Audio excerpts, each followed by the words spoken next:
Hey, what's up? I'm Morgan and welcome to my channel. Thank you so much for joining me. Today we are talking about how you can 10x your fashion brand with my 3 simple steps on how to automate content batching. It sounds like a lot, but I promise you it's not, because it's working smarter and not harder. You're probably thinking, what the hell is the 10x and what does it have to do with you and your fashion brand if you've never heard of the 10x rule. Basically the 10x rule is creating a massive action around whatever it is that you are trying to succeed in. In our case, we are talking about fashion, talking about owning a fashion label, starting a fashion brand, a clothing line, or whatever it is you want to call it or label it as. You want to create a massive action around your brand so that you are outworking everybody in your field, or outworking your competitors at least. So we're going to jump right in and we're going to talk about step number 1, which is examination. You need to examine the niche that you're in. This is fashion. There's so many different niches, it's out of control. You need to focus on the niche that you want to jump into. Meaning, if you are a lingerie designer, you might want to scope out the lingerie field. If you're a swimwear designer, you might want to focus on your swimwear competitors. If you are in more of the high fashion realm, focus on the high fashion market. If you're doing fast fashion, focus on fast fashion. You need to scope out your competitors, because you need to understand how your competitors work and how they build their audience and how they're talking to their audience and creating that engagement in order for you to even become one of those competitors. The first thing you want to do while you're scoping out your competitor is look at their marketing strategies. When you can see the competitor's marketing game, you're already ahead of the curve, because that means you can work faster than them and you can build off of that momentum. Meaning, their marketing strategy is how they post, when they post, how often do they post sales, how often do you see an ad from these companies, do they even have sales, how are they posting the ads when they post the ads, is it directed towards a specific type of person, or is it just open or free for all? So focus on the marketing, look at what they're posting, meaning look in detail about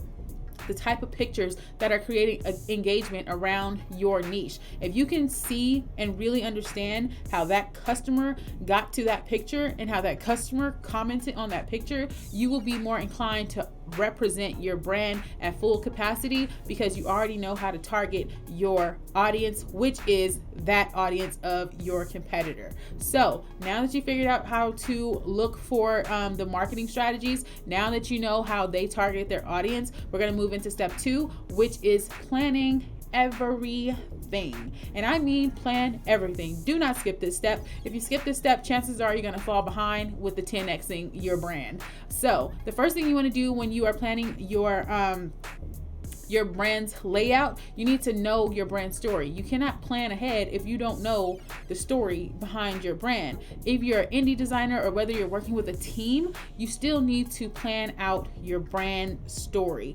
Creating an emotion behind your brand, you will be more inclined to keep a customer and have a continuous customer, like a very loyal customer, rather than a one-time purchaser that'll never return. And usually brands that have the most engagement and brands that have the most sales, there's usually a story to tell behind that brand. A lot of brands forget to have a brand story, which is why they don't connect well to their audience. Meaning, the reason why you're friends with somebody is because there's an emotion behind it. It's like, oh my God, that's my best friend. She's holding me down to the end, ride or die. That's emotion. That's emotion. That's a real connection attached to that friendship. And you want to do the same thing with your brand. You want to have a brand story, and you want to be able to tell that story through an image. Not without talking, I should know what a brand is trying to tell me, or what they're trying to project onto me as far as a vibe. Okay?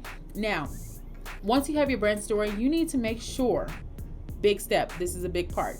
You need to make sure that your website goes hand in hand with your social media accounts. People have a huge disconnect when it comes to that, I swear. Make sure that your social media and your website line up. There should not be one looking better than the other. When you're scrolling through someone's Instagram account and then you click off on their bio, the link that's in their bio, and then you go to the website and the website looks like trash, chances are you won't buy from them, because it's a different feeling. The feeling is not there. I want to be an engaged shopper, and I want to feel like I'm shopping from the image that I just clicked off of, so that you're creating that engagement. I was literally just on a website the other day. I clicked off it on Instagram. I thought I was going to go onto the website and see some beautiful shoes, because the girl was advertising custom shoes. I get on the website, and not only does she have shoes, but It wasn't even on the direct page that I went to, but she was focusing on fanny packs, accessories, hair accessories. There was even nails and eyelashes on there.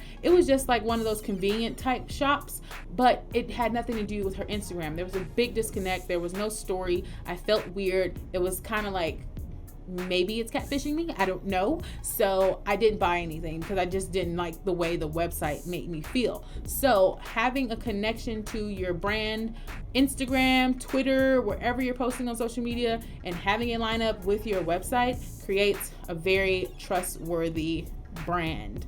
Okay, now that you have your brand story, now that your website and your social medias are aligned, you want to create a brand hashtag. The new hot thing is having a brand hashtag. If your brand does not have a hashtag, you are not only disconnecting from your customer, and you're not being able to build that real life social engagement through just a click, but you're just not going to connect and be able to prove your ability to pull through, basically. So what you want to do is have a brand hashtag, and you're basically creating a whole nother Instagram page with just a hashtag. You can click on, like, if you click on fashion on Instagram, you'll see a bunch of fashion posts.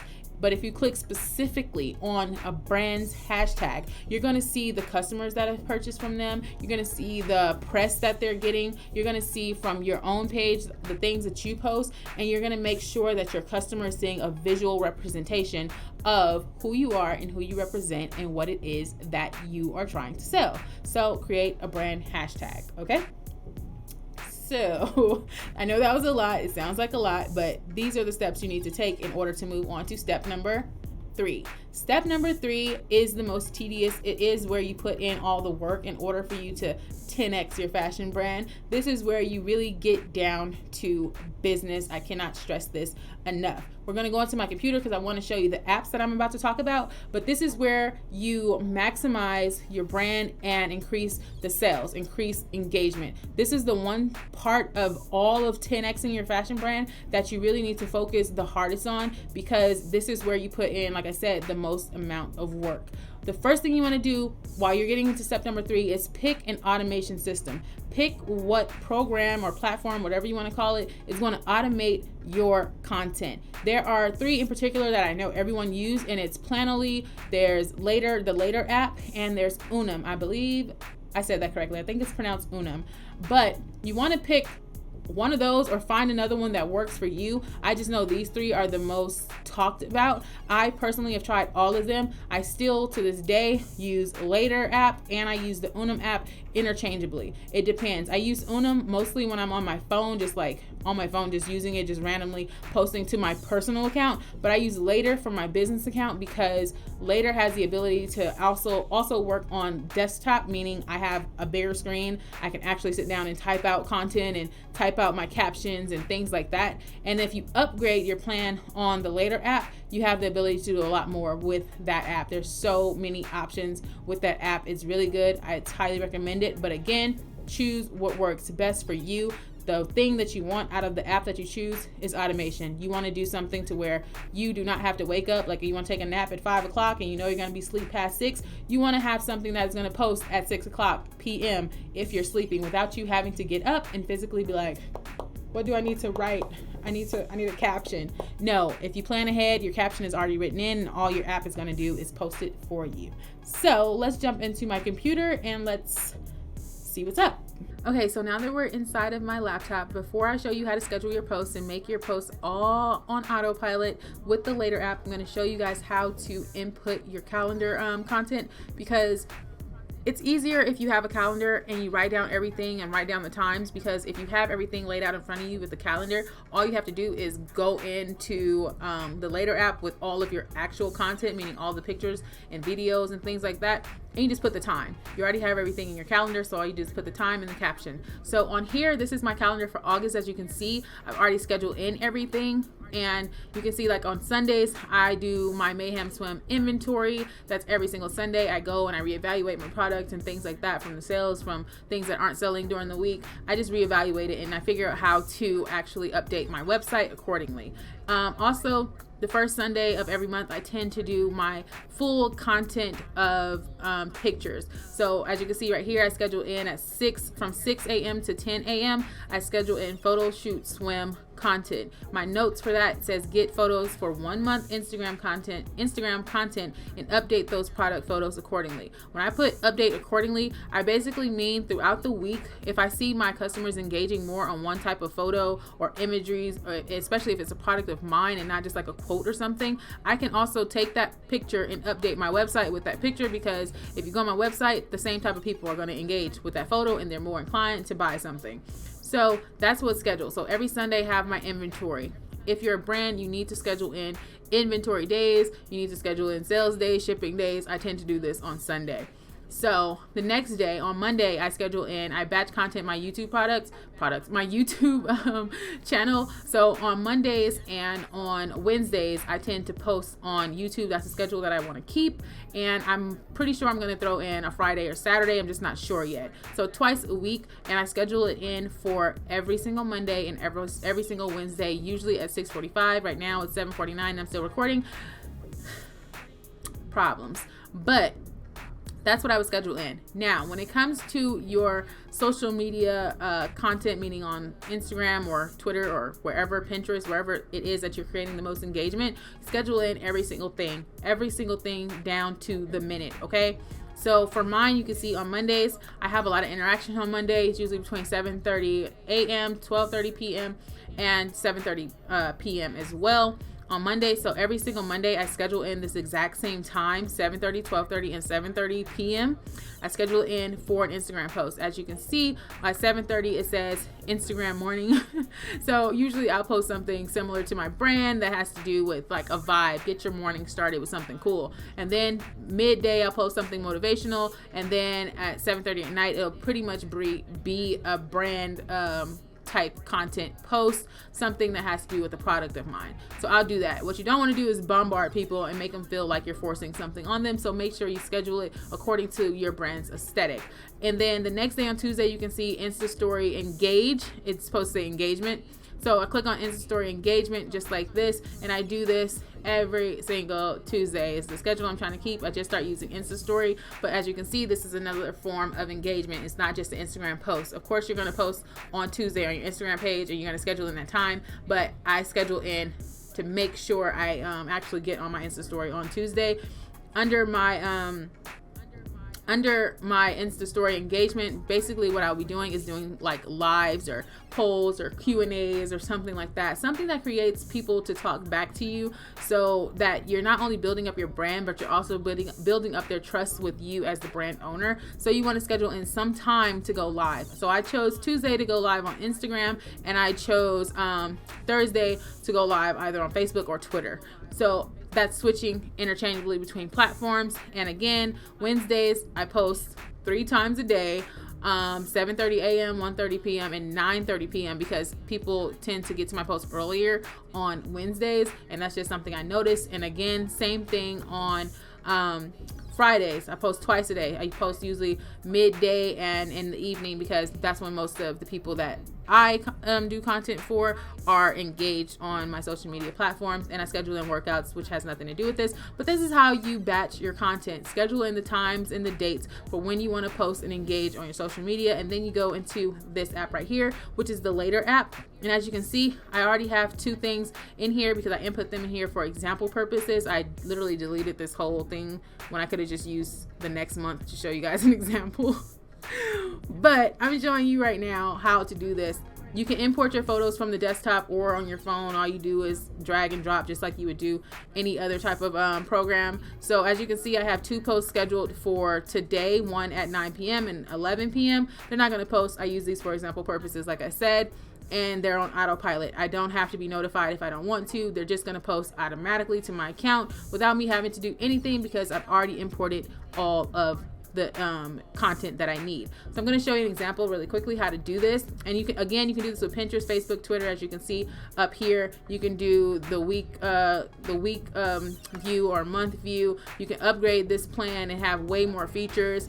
And again, you can batch all your content. Like I said, on my calendar, how I showed you, I have stuff for Twitter. All I would do is click on Twitter and I would input that content that I want to post to Twitter. I would put all the times and it will be on autopilot for me. So on Instagram, I'll show you just right now, and then it's the same formula for every single social media platform. So I'm going to click this picture right here that I imported from my desktop. Just a picture of me and my cousins, and we're in swimwear, you know, and on vacation. We were in Cancun, and I'm going to click create post. Now when you create posts, you have the option to tag people. In this case, I would obviously tag my cousins, and then there's an option to do save captions if you want to save your captions, and you don't have to keep rewriting things over and over again, especially the parts where you're doing your hashtags. You can just do that. Now the hashtag suggestions is an upgrade feature, so if you don't have the upgrade, then you won't have that feature, but again, you don't really need to do that. So right here, you will write your caption. Let's just say girls just want to have girls just want to have fun. That would be my caption. Let's just say this was a full caption full of hashtags and everything. That would be it. It will be scheduled. Now you want to do is go down here to where the time slot is. You click on the time slot in the calendar, and let's say I want to post this for Wednesday the 14th. I'm going to post this, let's say around, since this is a girls just want to have fun post, I'm going to say this is going to happen around like 1 p.m. So I'm going to post this on Wednesday at 1 p.m. You can see it's already on auto. If you click on auto, you see it says send notification. They have an option if you want to be notified, you know, on your phone. They can send you a notification. I don't click that because, again, all of this will already be input. You don't need to have a notification. So I would do that. Down here, it also says the picture is too tall, but that's okay. I'm just going to show this for example. You can crop it. So you go to edit right here, and you have the crop option. You obviously click Instagram portrait, it sizes it to its dimensions, and click update, and then you would just click save. Now that you click save, you can see that on Wednesday at 1 p.m. I have an automatic post. It's automatically going to post for me. I don't have to do anything. I don't need to be notified. I already wrote the captions, the hashtags, and everything. All I have to do is engage, and I'm going to talk to you guys about that right now. So let's get out of my screen. Okay guys, so now that we have learned how to look for our target audience, how to maneuver through our competition by outworking them, how to plan and go according to our brand story and go according to the aesthetics of our brand by connecting our website and our social media platforms, and they're working like this and not like this. Now that we know how to do that and plan a full month of content, which we are now on autopilot mode, we are now just living our best life and not having to think as much throughout the month. Okay, that is a goal. So now that we know how to do all of that stuff, I'm going to tell you guys how to 10x your engagement with my bonus tips. Okay, these are not tips and tricks, these are real life tips, and they work. Use the features that are available to you. If you're on social media, one of the biggest tips that I have for you to increase and boost that engagement and to drive people more to your website is to go live. Use the live feature on Instagram, use the poll feature, let people ask you questions, because there's nothing more special than real-time engagement. So people are more inclined to buy into you as a brand owner before they are to buy into your product. So if you're creating this intimate environment for your customers to actually talk to you and get to know you, they're more inclined to buy your products at any price point, because now they believe in you and they love you. So go live and use those features on all of the platforms, or whichever platform you use the most. My next tip for all of you in this beautiful field of fashion, you should have a website. I hope you have a website. I'm not just talking to people that don't have websites. If you have a website, wherever you sell your products, I need you to create an extra tab that says blog. Okay, now I know it seems like it's an outdated thing, like people don't like read blogs anymore. That's a lie. I love blogs. Is it just me? I don't know. But use a blog. All of the websites that I go onto, the most popular, the most like ones that I engage with the most, I tend to go to their blog, because on their blogs in the fashion field, you can create lookbooks. Your lookbooks can be literally stored there, and I suggest you create a lookbook for every single drop that you have with your fashion line, with your fashion business, because it's creating a vibe, it's setting the tone for what we're going to see during this drop. It's creating all of that, and that's where you can host your lookbook. So go there. Also on this blog, you can post upcoming things. You can talk about behind the scenes events. You can talk about pop-ups. You can talk about what's next for your brand. You can do like call to action, sending people to your email list. And if you haven't checked out this video right here, yeah, check out that video because I'm talking to you about how to grow your email list in the fashion field. It's really hard to find this information online, so go to that video, watch that video, and also boost engagement. So I hope you guys like this video. I hope I gave you guys very informative tips. I hope I gave you guys enough content. Trust me, if I didn't, please let me know in the comment section below what you think I've missed out on, what you think I should add. Let me know what you're doing, if it's working for you, because this is how we grow as a community, by letting others know a little bit of our insight. And you know, let's all 10x our fashion brands and put our life on autopilot by content batching. If you guys like this video, make sure you guys like it by giving it a big thumbs up. Make sure you guys subscribe to my video. Make sure you go down to the comment section. I always leave a question down there for you guys to answer. And I'll see you guys soon. Peace.